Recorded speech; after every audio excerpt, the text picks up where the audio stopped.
All right, welcome back to Business Today. Now, we are joined by Peter Kironji, who is the CEO and co-founder of Twiva. We're going to be speaking about e-commerce platform. We're going to be looking at some of the developments within this, also how this social commerce as an emerging frontier in e-commerce. Thank you so much for joining us. Pleasure, thank you so much. All right, now let's look at e-commerce platforms and look at even the penetration within the country. From where you sit, and I believe that's why you even started this particular company.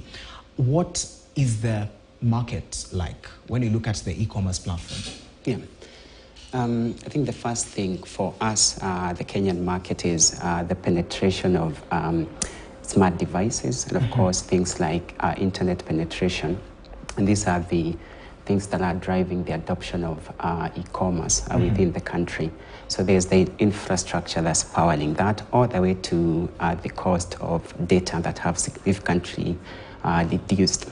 And people are starting to transact on these e-commerce platforms. So these mostly have been the traditional e-commerce platforms like the Jumias in the market. But we are seeing a fundamental shift in terms of people not only transacting with these traditional e-commerce platforms, but also starting to transact on social media platforms, at least those that have facilitated commerce capabilities. So there's that fundamental shift. Okay, and now as you've spoken about social media, when you look at social media, what role does it play in e-commerce?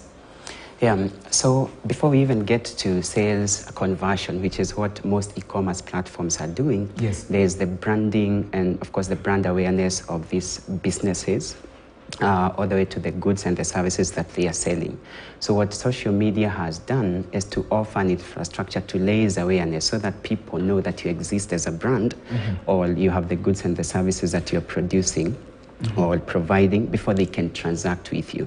So social media have facilitated that drive of folks understanding where these goods and services are. All right. Now, you as Twiva, when you look at your presence in the social media, how is it contributing into your profits, and how would you advise someone who has not really penetrated into this particular platform to make sure that at least social media is part of their core business? Yeah, absolutely. So the first gap is that while people are spending time, a significant amount of time, and especially young people, on social media, there is a gap in terms of transacting with these online consumers or social media users, but also the brands, and particularly so MSMEs that are trying to push goods and services there.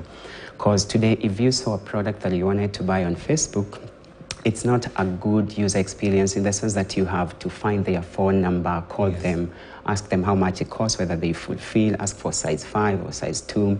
The experience is not there. So that's the first gap that we have identified. Of course, there's also the question of trust, and that's why we have a conversion rate of traditional e-commerce at 2%. So what we are doing is to provide the infrastructure that allows us to merge conversations with transactions, so that then we allow these businesses to be present where people are spending time, and then power that path to purchase for that online consumer who would see that content that articulate the benefits of those goods and services, and then is able to transact and to create value for that business by transacting with them. All right. And now that you have laid down all this, now let's look at the social commerce and traditional e-commerce versus when you look at the both of them, what is it that can work for the traditional e-commerce, and also what is it that can work for social commerce? Of course, we've spoken about the social media, but now when you look at the two, is there a place where you can say, okay, traditional e-commerce also, there are things that can thrive, or businesses that can thrive in the traditional e-commerce platforms? Yeah, I'll go for the efficiency. Of course, traditional e-commerce has created its value and has its price, and social commerce, it's building on top of what the e-commerce or the traditional e-commerce platforms or players within that ecosystem have been doing. So then you look at the differences there starting to be that if you're going to a traditional e-commerce platform, say Jumia, you're going there because you know what you're looking for. So that's a person finding a product. The fundamental shift for social commerce is that products are finding people. And this is just the algorithms that are tracking your behavior, the type of content that you consume, and then personalizing and pricing products that fit your profile. So that's quite a powerful shift, in the sense that if you're a small business, it is very hard for you to be discovered on traditional e-commerce platform because you don't have the budget to advertise and to be top 5. Yes. But if you're on social media platforms and your products are there, then it's the interests that are going to pull the product from you. So then it becomes an avenue to level the playing field for the micro, the small businesses, so that they can equally compete with your corporates and also capture value. All right. Now, when you talk about traditional, someone might be watching and asking, okay, so what are these social commerce and also traditional commerce? Just mention them, and then we can look at a different thing. Absolutely. Yes. How I look at it without the buzzword, because there's a lot of buzzword around social commerce, is really what we as Africans and mostly Kenyans have always done in the past, which is to transact in a social setup. I want to bargain. I want to know how your morning was before I can buy from you. And those are the conversations. So the sharp difference is that on traditional e-commerce, you're just interfacing with the platform, and there is no context around what you're buying other than the product description. But for social commerce, people exchanging messages, asking a lot of questions so that you understand the value, including the story behind the brand. Like, why are you transacting with them? Why do you want to create value for them?